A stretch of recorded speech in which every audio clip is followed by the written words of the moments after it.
got a great matchup this weekend with Auburn, as you all know. First time Auburn has been to Norman. They got a really good football team. As I'm getting started, I'd like to just take a quick moment to congratulate Coach Stoops on going into the Rose Bowl Hall of Fame. Really cool honor for him, and that year going against Washington State. What a fun game that was. But congratulations to Coach Stoops for that. I think Saturday is going to be a wear crimson game for all the Sooner fans. So I know they're going to show up early and stay late and have a great opportunity to again affect the game like they did against Michigan. So look forward to having a great crowd on Saturday afternoon. Again, Auburn has had a lot of success in the lines of scrimmage here. I talked about that a little bit last night, and they ranked in both the top 20 on rushing offense and rushing defense. Have done a fantastic job, got great balance in what they're doing. They've given up just under 2 yards a run through their first 3 games, and they're averaging almost 250 yards a game rushing. They've rushed for 10 touchdowns, and have not allowed a rushing touchdown yet this year. Last year, they had 13 total rushing touchdowns, so they've already gotten 10 this year. They've been great in the red zone, where they're 9 out of 9, and they've gone for it. They haven't missed a fourth down conversion yet as well. Jackson Arnold is completing 70% of his passes and averaging 167 yards a game, 4 touchdowns, no interceptions, no turnovers at all. Ran for just under 150 yards against Baylor. So he's playing really, really well. They've got tremendous talent on both sides of the ball. They've got a great roster, really big physical offensive line. Cobb's an excellent runner, really explosive, and runs well behind his pads. And then defensively, man, these guys are long and they're athletic. Again, super aggressive. They're multiple, well coached. So again, going to be a great challenge for us going into this weekend. We'll start on George. Yeah, Brent, after the season that was tough last year, maybe what conversations did you and Jackson have after the year, and was it one of those situations where maybe both sides needed somewhat of a fresh start? Yeah, I'll just keep that between he and I, and obviously things have worked out well for him and us both. But those things are never easy, and but it's just the environment that we're in, and I'm really happy for him that he's having great success. Where have you maybe watching him on tape? Where have you maybe seen him improve from last year to this year? I think he's the same guy. I think he's got a healthy football team around him, and he's having great success, running, throwing, being really efficient. He's taking care of the ball, and the people around him are good. Can't play quarterback by yourself, right? So I think the offense and their defense complement one another, and he's really done a great job. Mm-hmm. Yeah, he's going to miss the first half. And with him missing the first half, how big of an opportunity is it for guys like Danny? Yeah, I mean, we've been playing a bunch of guys, and Danny will be back here this week. So guys got to hold it down, and but I've got no doubt they will. Mason? Brent, Troy Everett obviously didn't make the trip to Philly. He's not on your depth chart anymore. What's his status? Yeah, he had a season-ending injury a week ago last Tuesday. Hate that for him. It's just devastating. Same injury, other knee that he had a little over a year and a half ago, and he's having a really good year, and just a great leader, and he'll have to lead in a different type of way. Really hurt for him, and again, all the pain, the sacrifice that he's been through, but he's really tough, and he'll move on, move forward, and he'll find another way to use all the leadership qualities that he has to help us. Tom Green. Brad, with Troy How do you feel about the depth there at center behind Jake? Yeah, feel okay. You know, like everybody. Not many teams going to have 3 or 4 centers. So, you know, we got a good plan. You know, if we have to address that at some point in time, and we'll be fine. Brent, Michigan week, we asked you a lot how you're going to defend Bryce Underwood. By then you knew how you were going to do it, but you didn't know much about what they would do with him, what he could do, those kinds of things. Mm-hmm. Same thing on Jackson, except you do know all about him. You know his strengths, his weaknesses, you know everything, entire history. How does that affect what you can do defensively in terms of presenting a plan to stop him? Yeah, we got to really stop the Auburn offense. That's the challenge.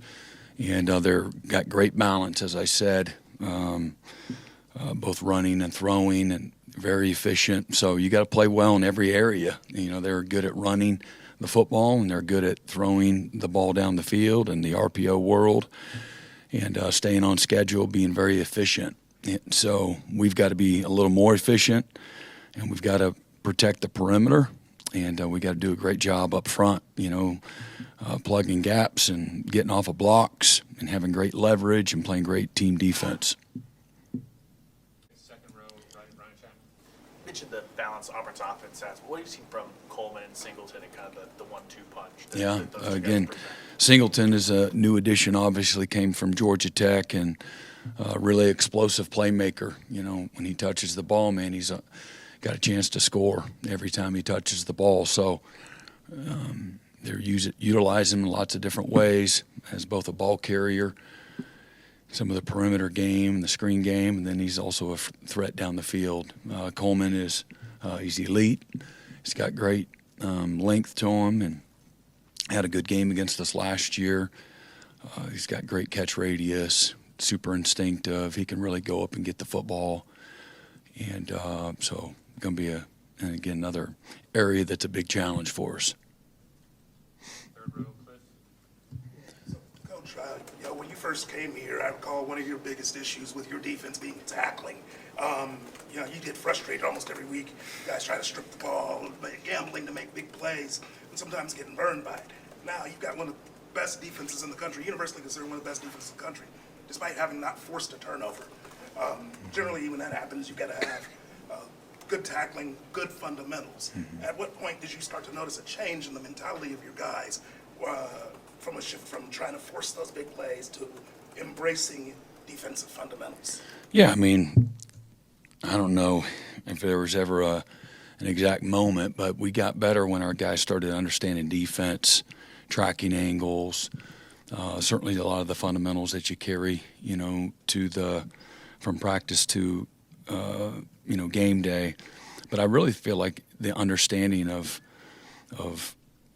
coverage, zone, man, where your help is, so you know how to close space. I think the hardest, most challenging part of tackling is closing space, and the next thing that you say after that is just the tracking angles, and it's all based on where your help is. So the more intelligent we got, the more that we developed the fundamentals within, the tackling techniques. I feel like we got a lot better, a lot more aggressive, a lot more confident, put our eyes where they belong in our zone coverage, so you see the ball thrown, so you make a quick break. I mean, there's lots of layers to it. I don't know an exact moment, and so we got our players that were on our roster a little better, and our freshmen certainly have grown up through it. Many of those guys are guys like Kip, Kobe, R. Mason, Grayson, Gentry, Robert, that group of guys, and Owen. And then, we've recruited better, and gotten a little better athletically, and that always helps, when you got good players, on top of that. But we like everybody. We put a premium on it, and I think our practice environment strains our guys to improve that way. We're not going to compromise, being really good at the basics, and certainly got, room for improvement, but we've made, tremendous improvement that way. James Hale. Brent, Auburn's offense is interesting, as you pointed out. They're very versatile, but they really run the ball really well, and they've sold their offense on running the ball. Your defense seems like it's set up to really defend the run. Talk about this matchup and how elaborate is the running? Yeah, they're very elaborate. There are lots of layers to it. It's not just one thing. Last week's team that we played, they ran the mid zone and then they ran the power read, and so you had two plays to defend. And Auburn has a lot more depth to what they do. They're smart. They're well coached. They're super athletic. They're big. They're strong. Very powerful. Again, left tackles. 6'7", 350, and he's a great player. And they've got a lot of guys that are very physical, very violent. And then the running back and the quarterback are excellent runners. They're elite runners, within the system. They're not just guys. They're really good. And so we're going to have to do a great job. We're going to see a variety of styles and entry angles and different formations, and they do a great job of finding ways to create leverage in the run game and be physical too, and run downhill too, and make sure that they divide the defense and with some option principles in addition to the other styles of run they have. So it's everything from Q draw to power read to quarterback counter to the jet sweep to down around to the power. To the downhill inside zone, they run it all really well. Far left side, Brandon Drum. Yeah, kind of piggybacking off that, can you talk about the offensive line for Auburn? They got several transfers in, guys that a lot of people really wanted through the transfer portal, and how they've meshed and how difficult it might be for you all as like the matchup. Yeah, no, again, they're really good there. That's where it all starts for them. And there's a reason. Again, they've rushed for 10 touchdowns. They had 13 all of last year, so they're better up front. They're better at receiver. They're better at quarterback. I just look at all the efficiencies, and they've been a really clean, efficient unit. They're kind of like their offense looks like our defense, from an efficiency and a cleanliness.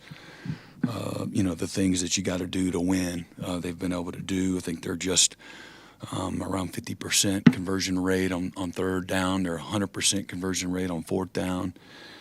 So, again, it's a small sample size like us as well, but they're playing with a lot of confidence right now and getting better. So it's going to be a great challenge. Curtis Fitzpatrick. Yeah, Brett, one of those guys that you're going to need against that line, David Stone. Looks like he's taken a nice leap so far. What have you liked about his progression? Yeah, just the improvement coming from hard work. Man, that is such an amazing space for me. I just want to roll around in that area, and I say that, man, because that's what it's looked like. He's been in the middle of a grind. He comes to work every single day. He is strained. He's put in a lot of extra work. And he's made, tremendous improvement. Been bragging on him since, back in the winter. And so there it is. There's the fruits of a lot of hard labor, and he's not a guy that gets satisfied either. So, I can't promote the how, enough for the rest of the team. And, there's other guys too, but you brought him up. So I just brag on all of his hard work. He's got strong, calloused hands and great self-awareness, and then he's very hungry and ambitious and driven, to continue to show up and put the extra, time in every single day. And it's really made a big difference for us up front to have another big, strong, athletic, live body there. Got a few in the front row on the left. We'll start with Bob. Yeah, Brent, Ben was just up here talking about Javante. Yeah. Selfless was the word that he used. What's it been like watching him adjust and accept whatever role's being asked of him while mentoring Torrey along the way, too? Yeah, that's who Javante's been since he's been here. Great teammate, very selfless, values his opportunity when he gets it. Never been one to, show up outside my door and complain and point fingers or make excuses. He's got a workmanlike attitude. He's blue collar, inside and out, And, he's brought out the best in his teammates. Again, mentored a guy like Torrey and brought him along quickly. So really have a great, deep, appreciation for Javonte. That's great, leadership traits. Isaiah Sautegna, back when he was at Arkansas, his best performance came against Auburn. So how do you think that'll translate here? Not anything whatsoever. If he does well, it had nothing to do with, what he did against them at Arkansas, in my opinion. Maybe Isaiah would say different, but whatever you did last year doesn't carry over. You got to go. This is a game of doing, a game of execution, a game of performance. And, is he more confident because of that? Maybe. I don't know. You have to ask him. But he should be confident because he's been playing well. He's got great work ethic. He's ultra consistent. He loves to practice. He's been a really good player for us up to this point. Jesse? Brent wanted to ask you about PJ. Just his growth, his trajectory from a couple of years ago, what has stood out just about that process for him? And then especially with R. Mason missing the first half against Auburn, how much is he a guy that you can kind of lean on? Yeah, I think he's a poster child for what development looks like, kind of like David Stone. I don't know what anybody thought of him last year or not. He's a much different player than he was a year ago, and PJ's a much different player than he was 2 years ago. He's battled, just some nagging different types of injuries. I know that's been well documented, but he's also developed a good, strong process that I think he's confident in, and he's got the discipline to get into that process a little more consistently, and his results are reflective of a better, more consistent process. Quit seeing too much, quit fidgeting, get your hand in the dirt, get your eyes where they belong, get your eyes, hands, and feet in the right places. Take all of the habits that you've created in practice and take them to game day. Not an easy thing to do, but he's doing it at a more consistent level, and now you're seeing him be trusted a little more by Coach Chavis, and then playing at a little more consistent level. And again, all of his best days are still in front of him, and we need him. We need a guy that's 6'5" and 270 pounds. It's got the kind of length that he does to be able to, be a disruptive, playmaker for us, and excited to see what is in front of him.